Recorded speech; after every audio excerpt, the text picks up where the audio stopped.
You won't believe what happened to me, seriously.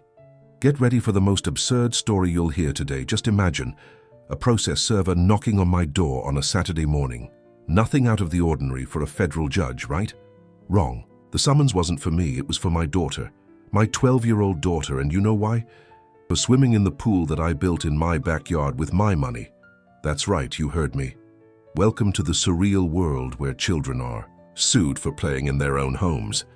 Look, I've been a federal judge for 15 years. My job is to interpret laws, analyze complex cases, decide people's fates. I know the Constitution inside and out, but nothing prepared me for the war my neighbor declared against my family that hellish summer. Before I continue, I need you to understand something. I'm a single mother. My daughter's father decided that fatherhood wasn't really his thing when she was only 3 years old. I'm going out for cigarettes turned into, I'm going to rebuild my life 3 states away. Since then, it's just been me and my little Sophia against the world. I saved for years to make her dream come true, having a pool in our backyard. Nothing extravagant, you know. A decent pool for a girl to just be a kid during the sweltering summers in this town. After all the legal formalities, and believe, in me as a judge, I followed every regulation to the letter. We finally built our pool 6 months ago. Sophia's happiness, priceless. Her eyes sparkling as she dove for the first time into that blue rectangle that represented years of saving and planning. For a few weeks, everything was perfect, and then I met the true meaning of the word hell. And hell, my dears, had a name. Eleanor Davis, my neighbor to the right and unfortunately, president of the Homeowners Association.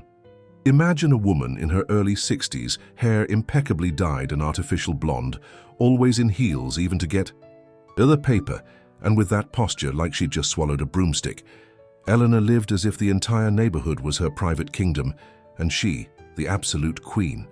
From the first day the contractors arrived to start the work, she already showed up at my gate with a clipboard in hand and that fake smile that didn't reach her eyes. "Good morning, Judge Helen. I don't recall this work being approved in any association meeting." That's how it started, with that fake cordiality that hid pure venom. I explained with the patience of Job that all necessary permits had been obtained from City Hall and that according to the HOA bylaws, which I had meticulously studied, pools were permitted provided they followed certain standards, which, obviously, I was following. She smiled, the way only truly fake people can smile. Of course. But you know how these neighborhood things are, don't you?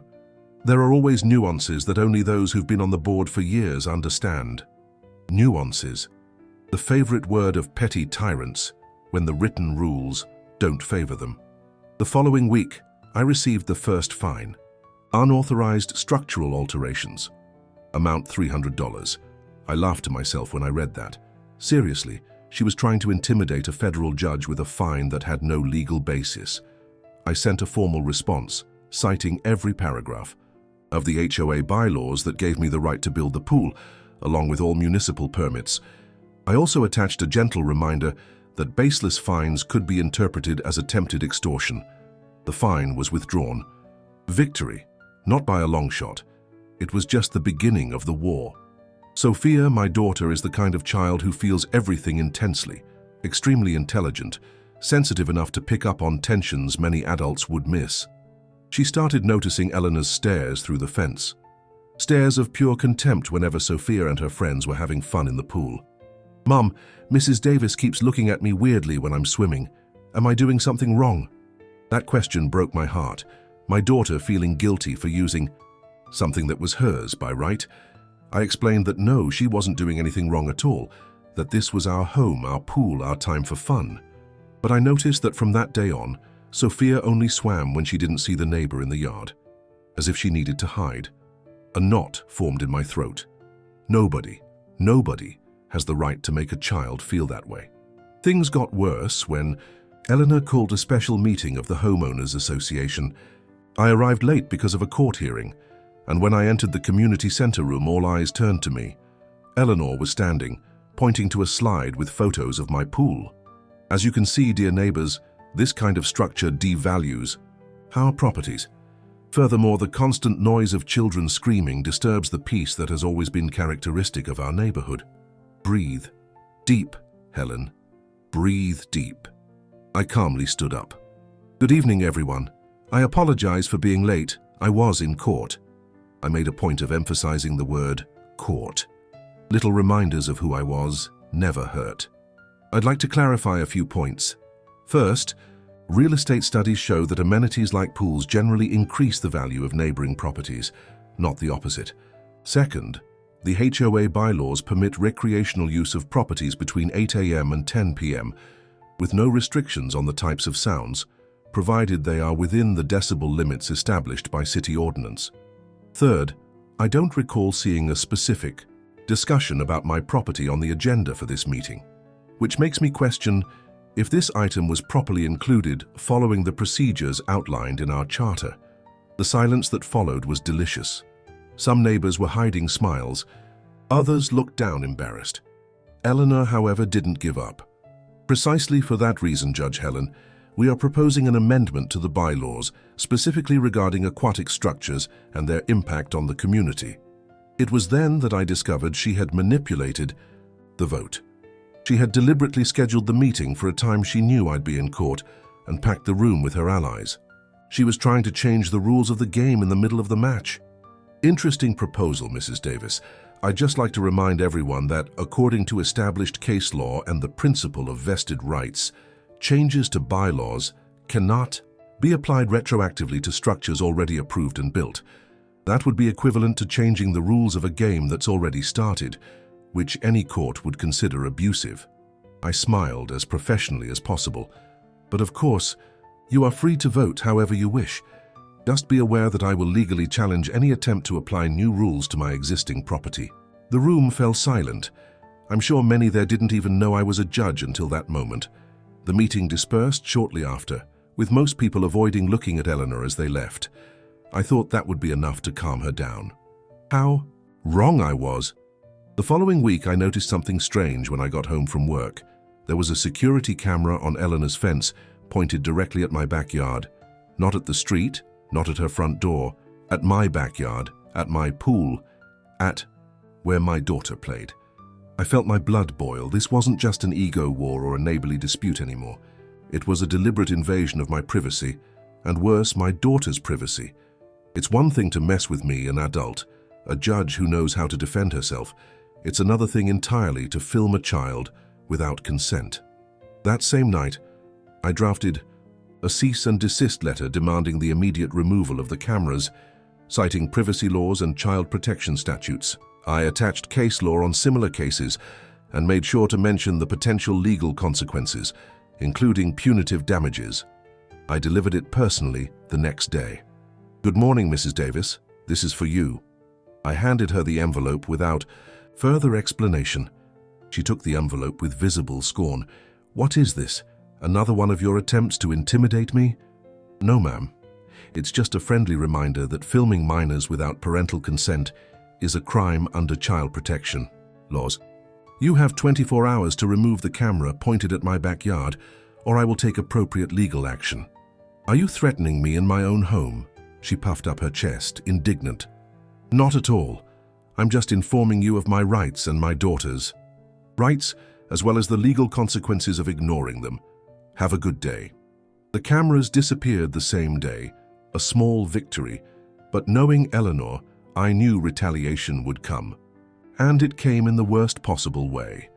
It was Saturday, Sophia's 13th birthday. I organized a small pool party for her and 10 friends. Nothing extravagant, just teenage girls having fun in the water, music at a moderate volume, cake and snacks. Around 2 in the afternoon, the doorbell rang. I expected it to be one of the parents coming to pick up one of the girls early. It was the police. Good afternoon, ma'am. We received a noise complaint from this address. I looked at the 2 officers, one young and one older, both clearly uncomfortable being there. I introduced myself, mentioning my profession, and invited them in to see the situation for themselves. As you can see, officers, this is a 13th birthday party for a child. It's 2 in the afternoon on a Saturday, a perfectly acceptable time for recreational activities according to City Ordinance Number 2874, if I'm not mistaken. The older officer nodded, clearly recognizing my name. Yes, Judge Helen, everything seems to be in order. I apologize for the inconvenience. We're just following protocol. I understand completely, officer. You're just doing your job. Would you like a piece of cake before you go? It's chocolate with strawberry, house specialty. They both smiled but politely declined and left. I went back to the party, trying not to show the anger building inside me. Sophia had already noticed everything. Mrs. Davis called the police, didn't she, Mum? Probably, honey, but don't worry about it. It's all fine. The party can continue. But it wasn't all fine. None of this was fine. The following week, other neighbors started taking sides. Some, obviously, were Eleanor's allies and started avoiding me in the neighborhood. But to my surprise, many others came discreetly to tell me similar stories. Chris from number 48 said he had to abandon his small community garden project after Eleanor alleged non-existent sanitary risks. Anna, from the house next door, revealed she received fines for hanging clothes on her clothesline visible from the street for months, until she gave up and bought a dryer.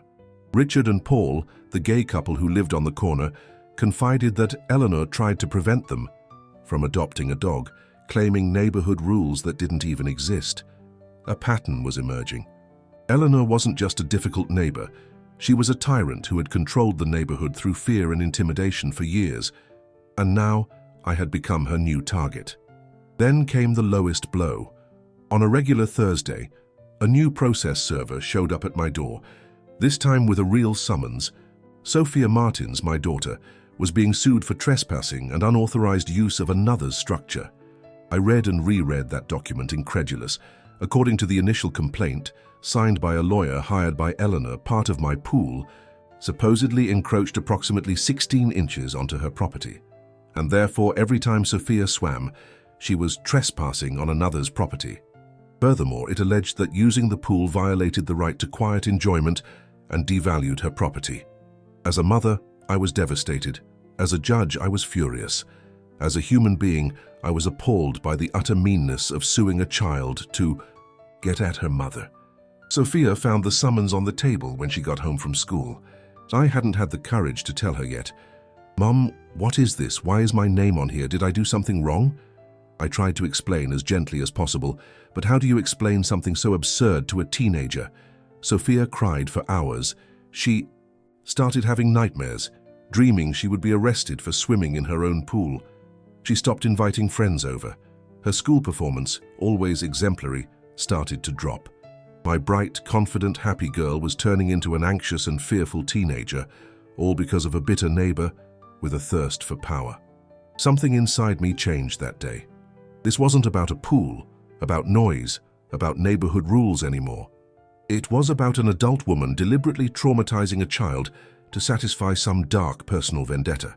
I hired the best civil law attorney I knew. I couldn't represent my own daughter, obviously, and we started preparing our defense. Meanwhile, I also hired a surveyor to re-verify the exact property lines. As I suspected, the pool was entirely within my property, with a safety margin of nearly a yard from the property line. But there was still a mystery. Why this persecution? What had I done to provoke so much hatred in Eleanor? I didn't recall having any significant conflict with her before the pool.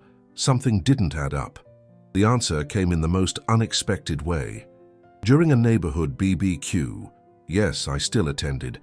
These events, I was never one to be easily intimidated.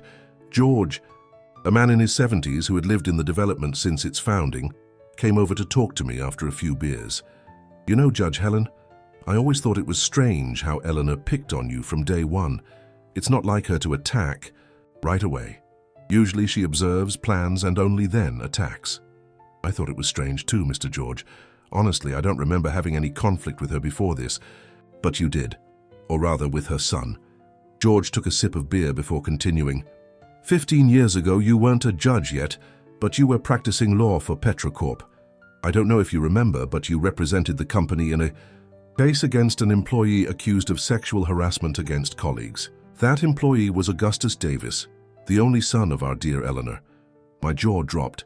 Augustus Davis, that last name hadn't occurred to me before. Yes, I vaguely remembered the case.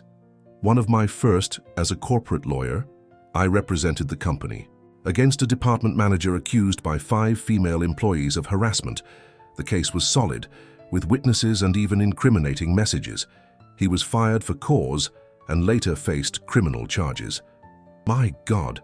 So that's why, a vendetta for something that happened 15 years ago when I was just doing my job? George nodded. Eleanor never accepted that her son was guilty. She always said the women made it all up to hurt him. When you moved here 5 years ago, I don't think she made the connection immediately. But when your name started appearing in the papers because of that corruption case you presided over, she must have realized who you were. Everything made sense now. The immediate hatred, the systematic persecution, the obsession with hurting me and, by extension, hurting my daughter. It wasn't about the pool. It was never about the pool. Thank you for telling me that, Mr. George. It really clarifies a lot. Be careful, Judge Helen. Eleanor might just seem like a grumpy old lady, but she has a vindictive side that's scary, and she has powerful allies at City Hall. That conversation changed everything. If before I was on the defensive, just reacting, and to the attacks, now I had information that allowed me to understand the full picture and plan my own strategy. The following week came the first public event, the conciliation hearing for the lawsuit against Sophia. I brought my daughter with me, even though her presence wasn't technically required. I wanted her to see how the judicial system works, how adults resolve conflicts civilly, and most importantly, I wanted her to see that there was nothing to fear when you're on the right side. Eleanor arrived accompanied by her lawyer, a middle-aged man with a pretentious air and an expensive suit. They entered the courtroom as if they had already won the case. Eleanor's smile upon seeing Sophia shrink slightly in her chair was chilling. The judge, Judge Thompson, was an old colleague from law school. He looked at the initial complaint, then at Sophia, then back at the complaint, with visible incredulity. Let me understand this correctly. Ms. Davis is suing a minor for using a pool built by her mother on the family's property. Eleanor's lawyer adjusted his tie, visibly uncomfortable. Your Honor, as detailed in the complaint, there is a matter of property line encroachment. Our survey indicates that approximately 16 inches of the structure encroach upon my client's property. Our attorney promptly intervened. Your Honor, in our response, we presented the findings of 3 independent surveyors confirming that the pool is entirely within the boundaries of the Martins family property, with a margin exceeding 3 feet from the property line. The judge leafed through the attached documents. I am seeing the reports and they appear quite conclusive, but even if there were some minimal encroachment, that would be a matter for a lawsuit between adult property owners, never against a child who is simply using an amenity she believes is on her own property. This is at the very least reckless. It was at this moment that I decided to break protocol. I asked to speak, not as a lawyer or a judge, but as a mother.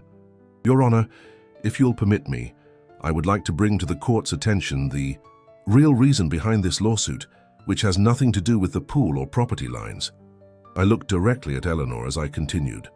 Ms. Davis is using the judicial system for a personal vendetta against me, related to a case 15 years ago where I worked as corporate counsel representing the company that fired her son for proven sexual harassment against multiple female employees. Eleanor's face turned pale. Her lawyer seemed completely caught off guard. This persecution has caused severe emotional distress to my daughter, who has developed anxiety, sleep problems, and a drop in school performance due to fearing her constant retaliation. Then I did something I had meticulously planned. I played recordings of interactions with Eleanor that I had collected over the past few months, all legal, made in public spaces or with the knowledge of third parties. Eleanor, during an association meeting, telling another resident, "That stuck-up judge will learn you don't mess with the Davis family." Eleanor in the neighborhood parking lot threatening me, "Your daughter will learn that actions have consequences, just like you learned with my son." Eleanor at the association BBQ days before, "That girl is an ill-mannered wild child, just like her mother. I'll make sure everyone knows what kind of people you are." The silence in the room was deafening. Eleanor's lawyer looked like he wanted to hide under the table. Judge Thompson looked at Eleanor with an expression that mixed astonishment and contempt. "Ms. Davis, are you aware that you sued a child as a form of personal vendetta against her mother, and that this could constitute frivolous litigation, abuse of process, and even emotional distress against a minor?" Eleanor started to stammer out some explanation, but the judge interrupted her. "I am not interested in your justifications. This case is dismissed, and you are lucky I am not ordering your detention for witness tampering and attempted intimidation. Judge Helen, I strongly suggest you consider filing criminal charges against Ms. Davis, in addition to a lawsuit for emotional distress on behalf of your daughter." Sophia beside me breathed a sigh of relief for the first time in months. We walked out of the courthouse with our heads held high, while Eleanor and her lawyer remained seated, in shock. That victory was just the beginning. In the following weeks, other residents, emboldened by the outcome of the hearing, started speaking out against Eleanor. We discovered that she had falsified association documents to embezzle maintenance funds for her own benefit. The famous community center roof repairs that cost $30,000, they never happened. The $45,000 security system upgrades, they amounted to 2 cheap cameras installed at the entrance. With the help of other dissatisfied residents, we gathered enough evidence to call a special meeting of the association. Eleanor tried to prevent the meeting in every possible way, but it was too late. The tide had turned against her. On the day of the meeting, the community center was packed. All the residents attended, some I didn't even know personally. When I went up to the small stage to present the evidence, the silence was absolute. "Good evening, everyone. I am not here as a federal judge, but as a resident of this neighborhood, as a mother, and as someone who believes our community deserves to be managed with honesty and mutual respect." Over the next hour, I methodically presented all the evidence collected, the financial misappropriations, the systematic intimidation against residents who dared to disagree, the arbitrary fines, the invented rules that had never been voted on, the cameras secretly installed in common areas to monitor problematic residents, and finally, the campaign of personal persecution against my family. As I spoke, other residents started raising their hands, wanting to share their own stories. It was as if a dam had broken, years of fear and submission giving way to collective indignation. Eleanor, sitting in the front row, maintained a stony expression. When she tried to interrupt, she was silenced by shouts of "Let her speak" coming from all sides. At the end of the presentation, the vote was unanimous. Eleanor was removed from the association presidency, something unprecedented in the neighborhood's 25-year history. A temporary board was elected, composed of 3 residents, including myself, to reorganize the administration and prepare for new elections in 60 days. When the meeting ended, Eleanor left without looking at anyone. Her mask of exemplary citizen had definitely fallen off. In the following days, the neighborhood breathed a sigh of relief. It was as if a weight had been lifted off everyone's shoulders. The children started playing in the yards again without fear of reprimands.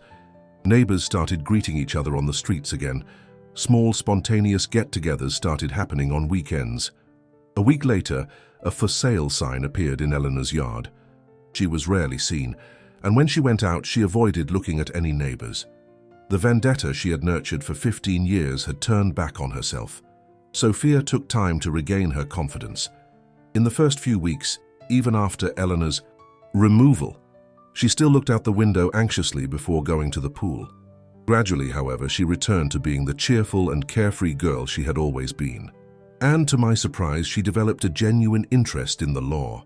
"Mom, I want to be like you when I grow up," she told me one night as we sat by the pool.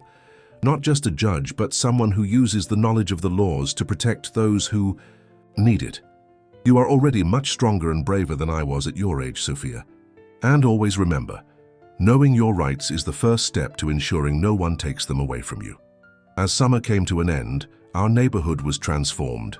The new elections elected a diverse board with representatives from different areas of the neighborhood. The accounts were audited, the misappropriations documented. Yes, Eleanor is facing a lawsuit for embezzlement. And new rules of conduct were established democratically. Neighbors started organizing regular community events. A group of kids started a neighborhood newspaper. Another group of residents established a small community garden. Yes, the very one Chris had tried to start years earlier. The fences between some houses were replaced with low fences or even removed, creating shared spaces where children could move freely.